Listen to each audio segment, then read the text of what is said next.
If it wasn't for the bravery and heroism of the Union troops on Little Round Top at Gettysburg, the United States would probably be two different countries right now. This is the first-hand account of their commanding officer, Colonel Joshua Chamberlain, about what exactly happened that day on Little Round Top. On reaching the field at about 4 p.m., July 2nd, Colonel Vincent, commanding the brigade, placing me on the left of the brigade and consequently on the extreme left of our entire line of battle, instructed me that the enemy were expected shortly to make a desperate attempt to turn our left flank, and that the position assigned to me must be held at every hazard. I established my line on the crest of a small spur of a rocky and wooded hill, and sent out at once a company of skirmishers on my left to guard against surprise on that unprotected flank. These dispositions were scarcely made when the attack commenced, and the right of the regiment found itself at once hotly engaged. Almost at the same moment, from a high rock which gave me a full view of the enemy, I perceived a heavy force in rear of their principal line, moving rapidly but stealthily towards our left, with the intention, as I judged, of gaining our rear unperceived.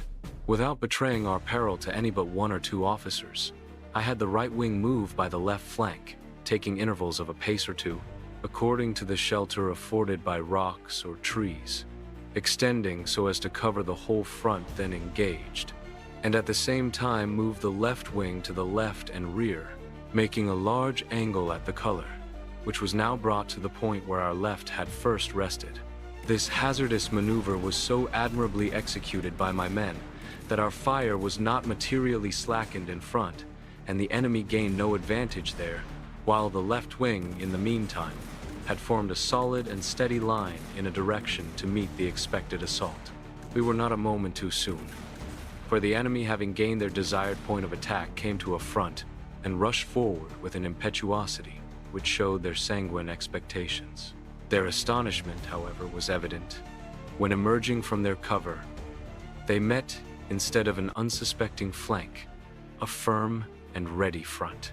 A strong fire opened at once from both sides, and with great effect, the enemy still advancing until they came within 10 paces of our line, where our steady and telling volleys brought them to a stand.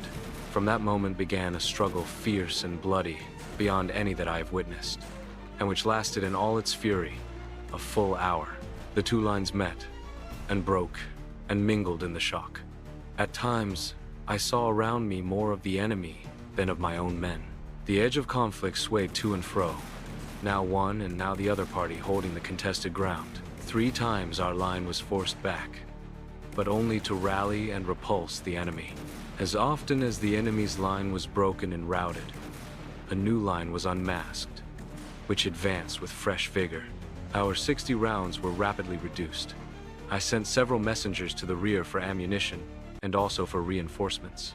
In the meantime, we seized the opportunity of a momentary lull to gather ammunition and more serviceable arms from the dead and dying on the field. With these, we met the enemy's last and fiercest assault. Their own rifles and their own bullets were turned against them. In the midst of this struggle, our ammunition utterly failed. The enemy were close upon us with a fresh line, pouring on us a terrible fire. Half the left wing already lay on the field. Although I had brought 2 companies from the right to its support, it was now scarcely more than a skirmish line. The heroic energy of my officers could avail no more. Our gallant line writhed and shrunk before the fire it could not repel. It was too evident that we could maintain the defensive no longer.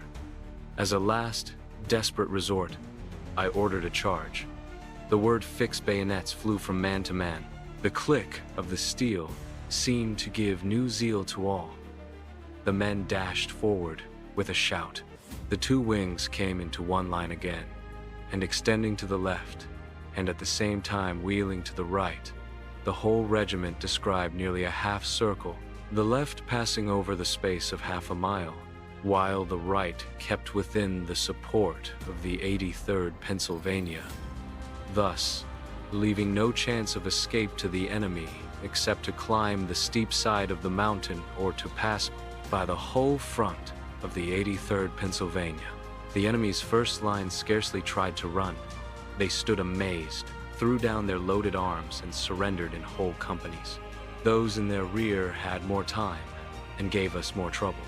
My skirmishing company threw itself upon the enemy's flank behind a stone wall, and their effective fire added to the enemy's confusion. In this charge, we captured 368 prisoners, many of them officers, and took 300 stand of arms. The prisoners were from 4 different regiments and admitted that they had attacked with a brigade.